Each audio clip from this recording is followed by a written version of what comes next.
Section 3. You will hear a student called Joanna talking to her new supervisor about some research she has done on psychology and music. First, you have some time to look at questions 21 to 26.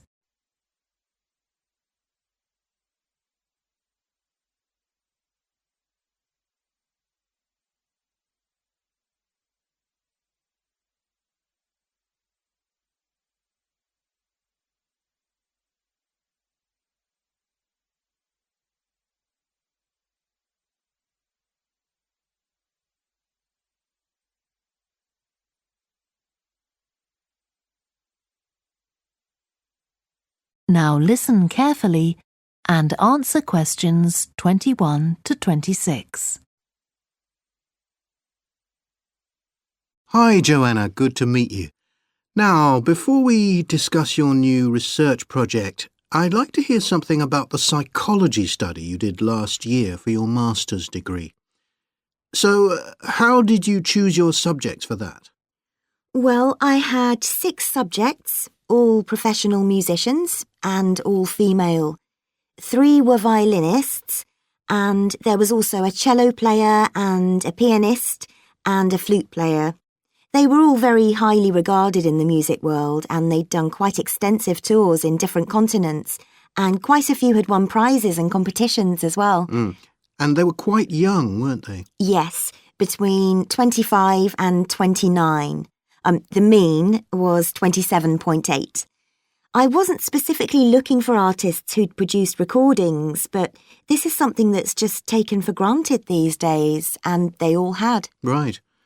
Now, you collected your data through telephone interviews, didn't you? Yes.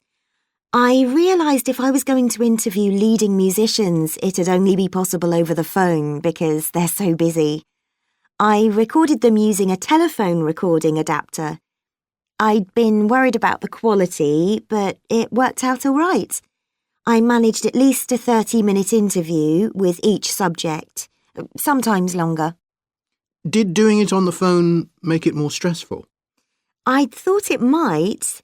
It was all quite informal, though, and in fact they seemed very keen to talk.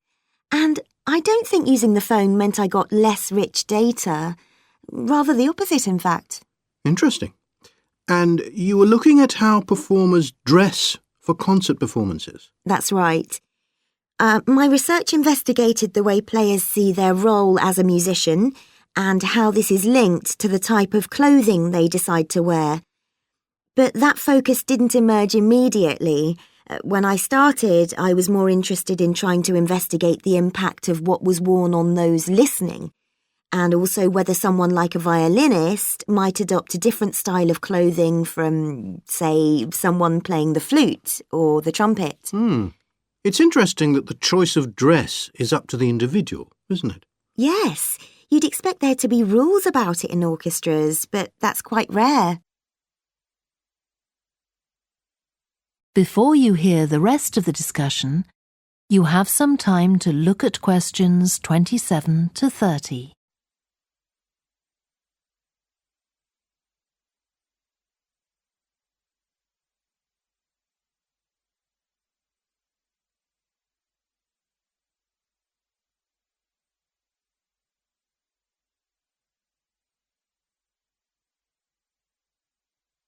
Now listen and answer questions 27 to 30.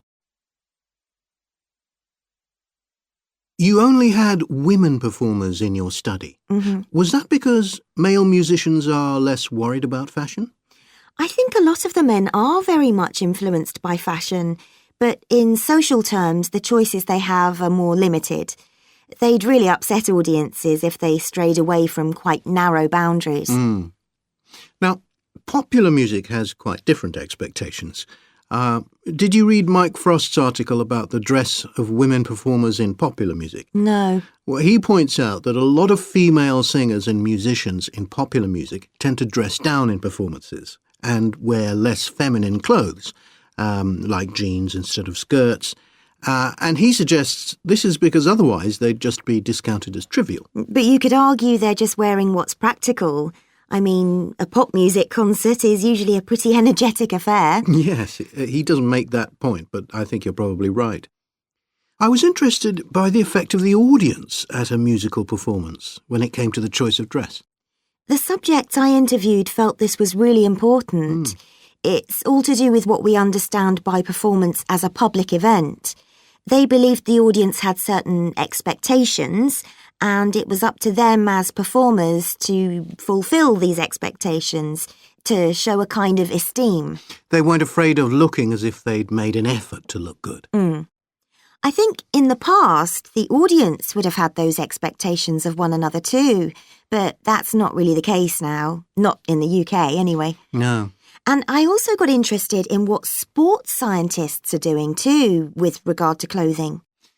Musicians are quite vulnerable physically, aren't they? Because the movements they carry out are very intensive and repetitive, so I'd imagine some features of sports clothing could safeguard the players from the potentially dangerous effects of this sort of thing. Yes, but musicians don't really consider it.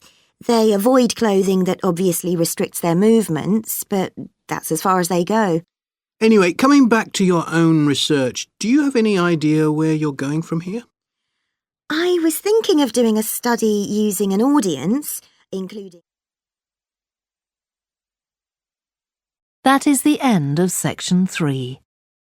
You now have half a minute to check your answers.